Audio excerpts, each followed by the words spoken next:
One of the biggest things you can learn is to become comfortable spending time by yourself. In fact, you might even discover that solitude can be surprisingly enjoyable.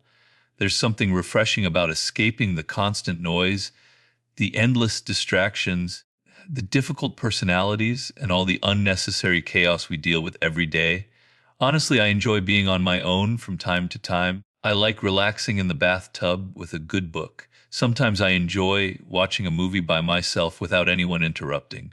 When you reach the point where you genuinely appreciate your own company, loneliness starts losing much of its power over you.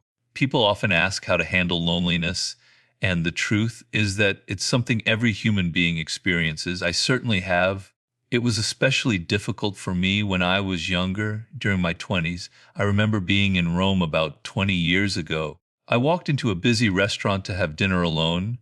The waiter asked if I was dining by myself, and I answered, almost embarrassed, "Yes, it's just me." He smiled and said something in Italian that has stayed with me ever since: better to be alone than with bad company.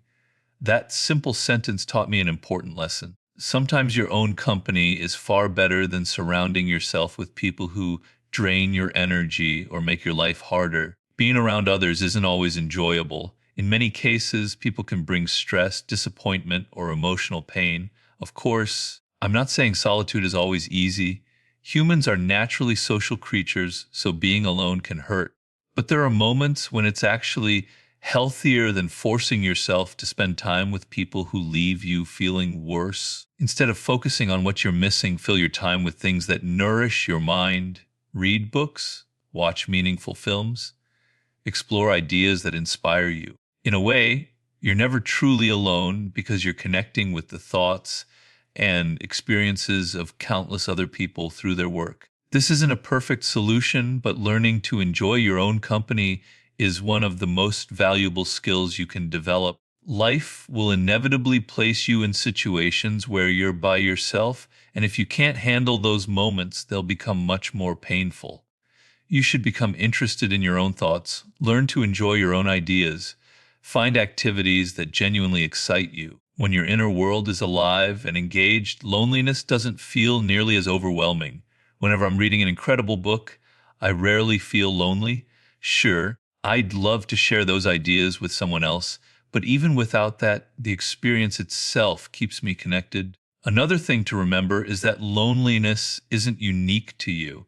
We often convince ourselves that we're the only ones struggling with it, but that's simply not true. Today's culture is facing what many people describe as an epidemic of loneliness. Entire books have been written about it. Society isn't nearly as connected as it once was because so much of our interaction has become digital instead of real. So if you're feeling lonely, understand that millions of others are feeling exactly the same way. There's nothing strange or abnormal about it. It's part of being human. The question then becomes, how do you move beyond it? The answer is that you have to become more social intentionally. You need to step back into the real world instead of living entirely online. Loneliness builds momentum. I know this from personal experience. As a writer, I spend countless hours alone. The more time you isolate yourself, the more intimidating social situations become. You grow hesitant. Meeting people starts feeling uncomfortable, almost like you've forgotten how to do it.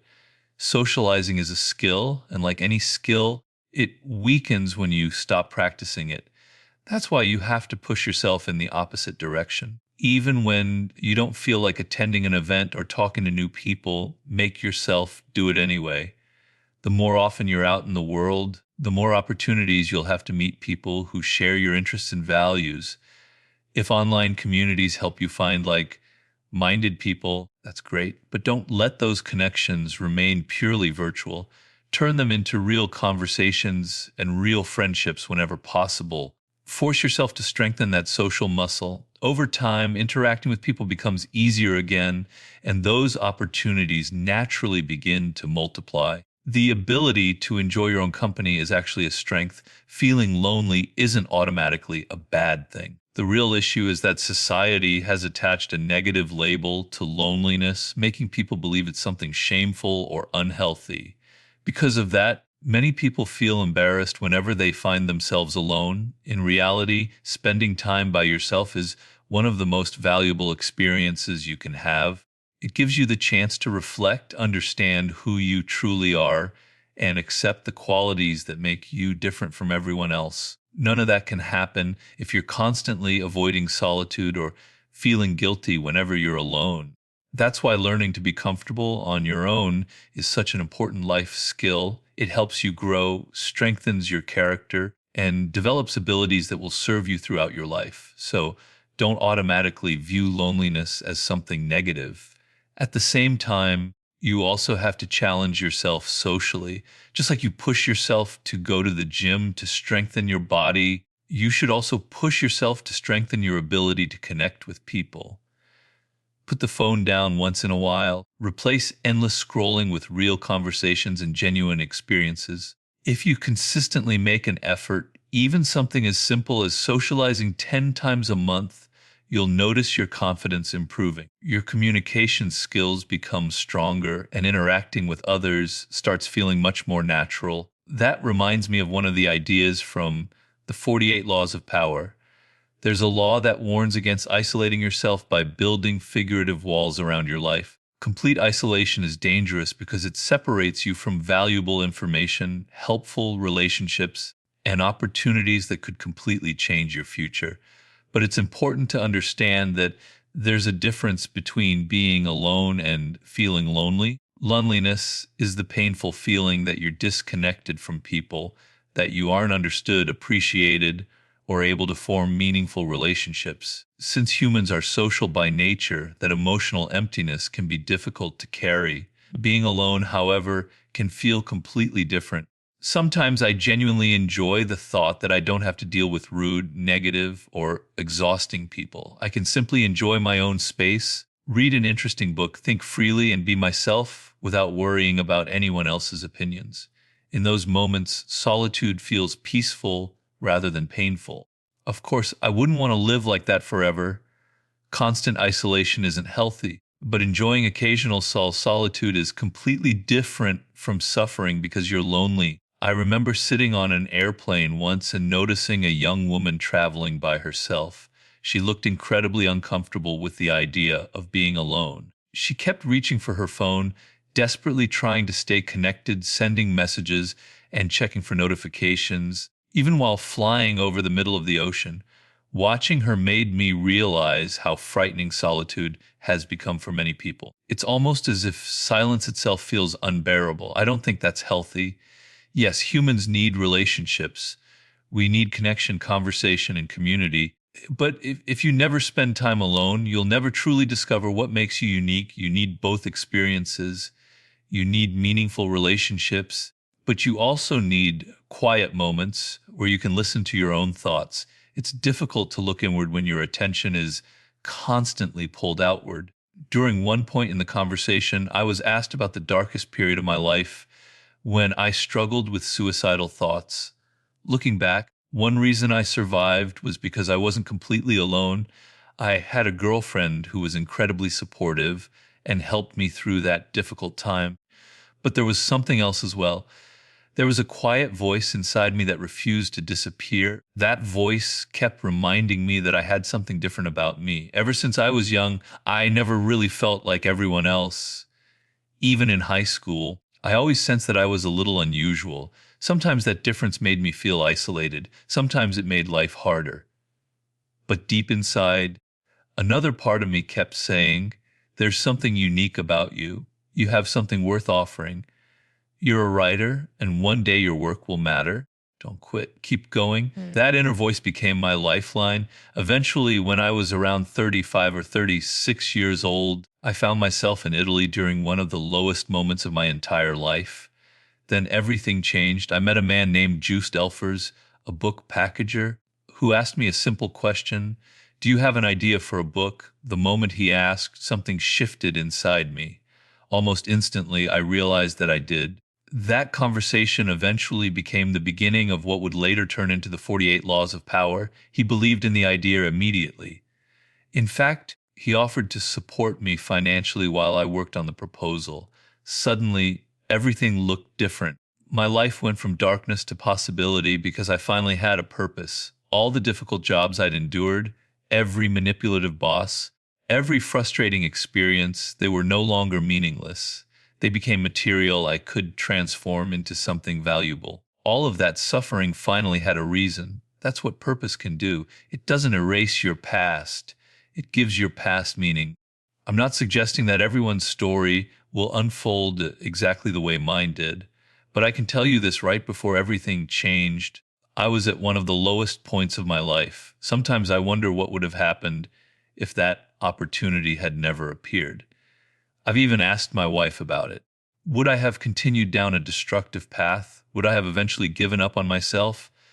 If I had stayed trapped in meaningless jobs, I probably would have become deeply unhappy, maybe overweight, maybe dependent on alcohol, maybe even suffered serious health problems. Or perhaps life would have eventually led me somewhere else. I'll never know. What I do know is that I was in a very dark place until I found something worth dedicating myself to. That's the incredible power of purpose. A clear purpose can completely transform your life. It has the ability to pull you out of despair and replace it with hope. The difficult part is that so many people struggle to discover what that purpose actually is.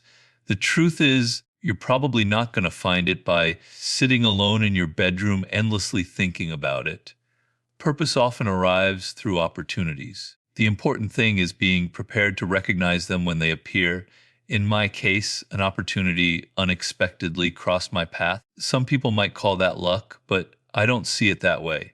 Opportunities exist for everyone. The difference is that many people simply aren't ready to notice them. Maybe someone will enter your life with the exact connection you've been searching for. Maybe they'll introduce you to a new career, a new business, or a completely different direction.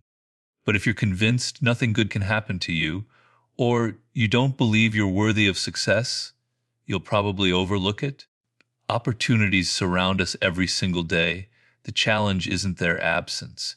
The challenge is whether you're mentally prepared to recognize them. There's an interesting experiment that illustrates this perfectly. Researchers divided people into two groups: those who generally viewed life pessimistically and those who tended to be optimistic. Each participant received a newspaper and was told to look through it for a hidden cash prize. What many of them didn't realize was that the very first page contained a large message that read something like, "Stop reading. You've already won the prize. Go claim it now." The optimistic participants noticed it almost immediately. Many of the pessimists completely missed it. The opportunity was sitting right in front of them, yet their mindset prevented them from seeing it.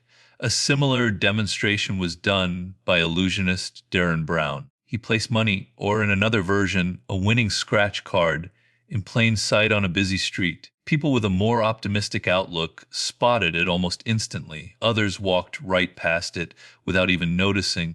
That experiment really changed the way I think. It made me realize that our mindset determines what we're capable of seeing.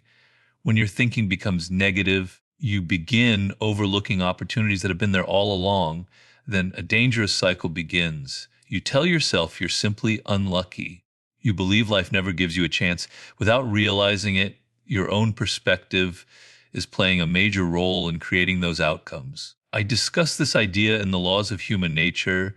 Your attitude has an enormous influence over the circumstances you create. Generally speaking, there are two ways of approaching life. One is a closed mindset, the other is an open one. You could also describe them as pessimistic and optimistic. A closed mindset narrows your vision. You become convinced that people dislike you, that life is unfair, and that opportunities don't exist. Eventually, you stop seeing reality as it actually is. Instead, you begin creating a version of reality that matches your expectations. An open mindset works differently. It doesn't assume life is perfect. Instead, it stays receptive. It believes that unexpected opportunities can appear at any moment, and because of that belief, you're far more likely to recognize them when they do. Even the smallest opportunity becomes something worth exploring. Your attitude influences your actions, and your actions eventually shape the life you experience. That's why two people can live in the exact same world yet end up with completely different futures. One sees obstacles everywhere, the other notices possibilities, and over time, each person's mindset becomes a self fulfilling prophecy. Another topic that's closely connected to purpose, loneliness, and the struggles many young people face today is pornography. If you spend any time on social media, you'll notice that explicit content appears more often than ever. In many cases, you don't even have to search for it.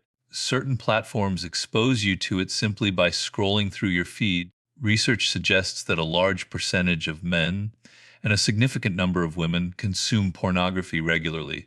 The bigger question is, what effect is this having on our ability to build genuine relationships? Does easy access to artificial sexual stimulation slowly replace the motivation to pursue real human connection? I believe it does. At its core, pornography functions like any other addiction. The first thing you need to understand is that you're being manipulated. These platforms and industries know exactly what kinds of images will grab your attention and keep you coming back.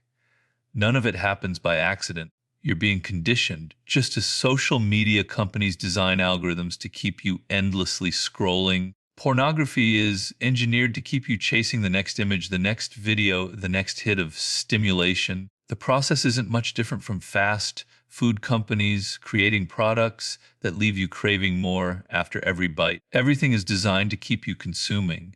Now, I'm not approaching this from a moral or religious perspective. I'm not interested in judging people or telling them they're bad. My concern is something much deeper. I've been writing about what I call the sublime experience of love, not love for an idea or a religion, but love between two human beings. To me, that's one of the greatest experiences life has to offer. When two people genuinely fall in love, the boundaries between them begin to soften. Your ego becomes less rigid.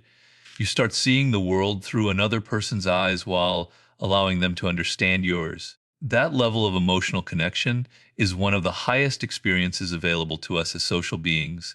In many ways, it's even more profound than abstract spiritual beliefs because it's built through another living person. There's a reason we say we fall in love. The word itself is revealing. To fall means letting go of control. It means becoming vulnerable. It means accepting the possibility of being hurt. That's exactly what makes love so difficult. Most people resist opening themselves completely because they're afraid of rejection, betrayal, or emotional pain. The moment they sense danger, a disagreement, criticism from friends, or uncertainty, they stop falling. They pull back. The relationship loses its depth before it ever has the chance to grow. But when you continue opening yourself despite that fear, something extraordinary can happen. The connection becomes deeper, it becomes richer. For human beings, there are very few experiences that compare to it. Pornography moves you in the exact opposite direction. Instead of teaching intimacy, it reduces everything to mechanics. Real love carries a sense of wonder. There's excitement, mystery, emotional electricity. Physical attraction is certainly part of it, but it isn't the whole experience. There's also romance, vulnerability, and a deep emotional connection that makes everything feel more alive. Pornography strips away all of those dimensions. It turns intimacy into a mechanical transaction. The people involved stop feeling like complete human beings and instead resemble objects performing a function. The emotional depth disappears. The spiritual connection disappears. What's left often feels empty and lifeless. Personally, I find that incredibly depressing. I don't say that because I'm against sexuality. A beautiful love scene in a great film can be deeply moving. I recently watched a classic Japanese film by the legendary director Yasujiro Ozu. The story involved a married man who found himself drawn toward another woman. There was almost no physical intimacy shown on screen, no explicit scenes, no nudity, yet the emotional tension leading up to a single kiss was incredibly powerful. It wasn't just about physical attraction, it was the anticipation, the forbidden emotions, the vulnerability. All of those feelings made the romantic moment far more intense than explicit imagery ever could. That's the difference. Romance gives intimacy meaning, emotion gives desire depth. When young people lose access to those experiences and replace them with something purely mechanical, they gradually lose an important part of what makes them human. Everything becomes artificial, everything becomes transactional. As technology continues advancing, People even talk about AI companions and artificial relationships. If that becomes the replacement for genuine human intimacy, we risk losing our ability to truly fall in love. Even if a relationship lasts only a few months, the experience of deeply loving another person changes you. It expands your emotional world. It makes you wiser. It makes you more human. And that's something no screen can ever replace. Another point a few psychologists have brought up during my podcast is a fascinating experiment involving rats and dopamine. Researchers altered the area of a rat's brain responsible for producing dopamine. Afterward, they placed food directly in front of the animal, but just a short distance away. The strange part was that if the food wasn't close enough to reach immediately, the rat wouldn't even make the effort to walk toward it. It would eventually starve, despite the food being only inches away. The reason was simple: its motivation had disappeared. Dopamine isn't just about pleasure, it's deeply connected to drive, ambition, and the willingness to take action. That raises an important question. If we're constantly overstimulating our brains with activities that produce instant dopamine, whether it's pornography, endless scrolling, or other forms of digital entertainment, are we slowly weakening our motivation to pursue difficult but meaningful goals? There are several studies suggesting that repeated exposure to highly stimulating activities can desensitize the brain's dopamine system. Over time, this may reduce your willingness to work toward rewards that require patience and effort. When I look at today's rise in purposelessness, declining relationships, and increasing social isolation, I can't help but wonder whether all of these issues are connected. If the brain becomes accustomed to effortless rewards, why would it choose the harder path of building relationships, developing skills, or chasing long term success? But pornography isn't the only issue. Social media works in a very similar way. To understand why this matters, you first have to understand what it means to be human. We're not just minds floating around inside our heads, we're physical beings. Our thoughts, emotions, hormones, and biology all work together. We experience life through our bodies just as much as through our minds. Most importantly, we're social creatures. Our greatest strength has always been our ability to connect with one another. When I sit across from another person, I can often sense what they're feeling. We exchange ideas, challenge one another's thinking, and grow through those interactions. That's one of the defining characteristics of being human. You're not an artificial intelligence. You're not a machine. You're not a machine running algorithms. You're not just another data point for technology companies to analyze. You're a living person with emotions, instincts, hormones, physical needs, and meaningful relationships. Because of that, you have to engage with the real world, build things, work with your hands, exercise, start a business, create something valuable, meet people face to face, live inside your body instead of only inside your mind. When you're trapped in pornography or even spending too much time in the digital world generally, you become disconnected from that physical reality. Your body may be involved in a biological sense, but you're no longer experiencing life in a meaningful human way. You're disconnected from authentic experience. Despite all of this, I remain hopeful. I believe the human spirit is incredibly resilient. Even now, you can see small signs that many young people are beginning to reject this lifestyle. Something inside them recognizes that constant digital stimulation doesn't feel natural. It doesn't satisfy them. It doesn't make them happier. My hope is that years from now, we'll witness a cultural shift. People will become so exhausted by artificial living that they'll begin moving in the opposite direction. They'll rediscover what it truly means to be human. They'll reconnect with history, with nature, with community, and with real life experiences instead of endless virtual ones. I've already started noticing small examples of this. Not long ago, I read about a group of college students who intentionally avoid social media altogether. They've created a community where members agree not to spend their time glued to their phones. In fact, if someone is constantly checking social media, they aren't even allowed into the group. When I heard about that, I couldn't help smiling. I thought, good for them. If I were their age today, I would probably want to be part of something like that. It's not because I believe technology is evil. I own a phone myself. Technology has its place. But if I were young again, I'd want to be part of a movement that reminds people what genuine human connection feels like, a movement that encourages us to step away from screens and return to real conversations, real friendships, and real experiences. I truly hope that's the direction we're heading because I believe that's where we'll rediscover the best parts of being human. One of the biggest truths about human nature is something most of us don't like admitting.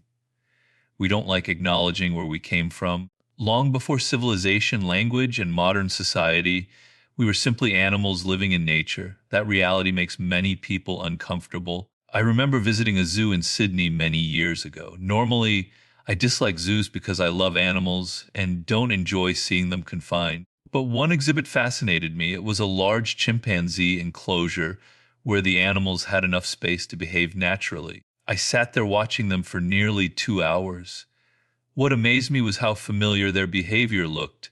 There was an obvious alpha male. The others followed him much like employees following a powerful CEO inside a corporation. The similarities were impossible to ignore. Meanwhile, many visitors around me reacted differently. They laughed nervously. They seemed uncomfortable. Watching animals behave so much like humans forced them to confront something they'd rather ignore, that we're not as different from them as we'd like to believe. That experience reminded me of an important truth. We spend much of our lives pretending we're completely rational, civilized creatures. But underneath all of that, our instincts, emotions, and primitive nature are still very much alive. The reality is that we often deny our own nature. We like to imagine ourselves as completely logical, moral, and selfless people who always make thoughtful decisions and always act in the best interest of others. But that's simply not an accurate picture of who we are. Human beings are far more complicated than that. As I explain in the 48 Laws of Power, people constantly influence one another, compete for status, and play subtle psychological games. That doesn't mean everyone is evil, but it does mean every person has a manipulative side, a selfish side, and moments where emotion overrides reason. We're not nearly as rational as we like to believe, yet most of us refuse to acknowledge it. We avoid admitting that we're capable of envy, aggression, selfishness, or irrational behavior. Instead, we convince ourselves that those flaws belong to other people. One example I often use is narcissism. In the laws of human nature, I make the point that every single person possesses narcissistic tendencies to some degree. Think about it. If you're reading a book and suddenly notice your birthday mentioned on the page, your attention immediately locks onto it. If someone mentions your name during a conversation across the room, your ears instantly perk up. When you see your hometown, your zodiac sign, or anything connected to your identity, it naturally grabs your attention. Why? Because it's about you. That's simply human nature. I'm not criticizing it or suggesting it's immoral. It's just the way we're wired. The problem begins when we refuse to recognize it within ourselves. We point fingers at celebrities, politicians, or business leaders and label them narcissists while assuming we're somehow completely different. But the truth is, every human being has a certain level of self-absorption. The difference lies in how it's expressed. People often ask whether we should try to eliminate narcissism altogether. I don't think it's that simple. There are different forms of narcissism. Some versions become destructive and toxic. Others can actually become productive. Many great artists, entrepreneurs, and creators possess what I would call healthy narcissism. They channel their confidence, ambition, and desire for recognition into creating something meaningful for the world. Take Steve Jobs as an example. By many accounts, he wasn't an easy person to work with. He could be demanding, controlling, and intensely driven. Yet that same intensity helped him build products that transformed entire industries. His narcissistic traits were directed toward creation rather than simple self-indulgence. The important lesson isn't pretending these qualities don't exist. It's becoming aware of them. Think about Alcoholics Anonymous.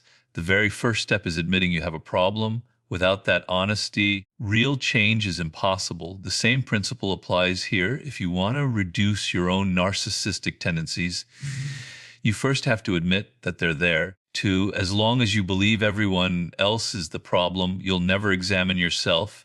Even history's most admired figures weren't free from these characteristics. People like Mahatma Gandhi or Martin Luther King Jr. still displayed strong elements of self-belief and personal importance.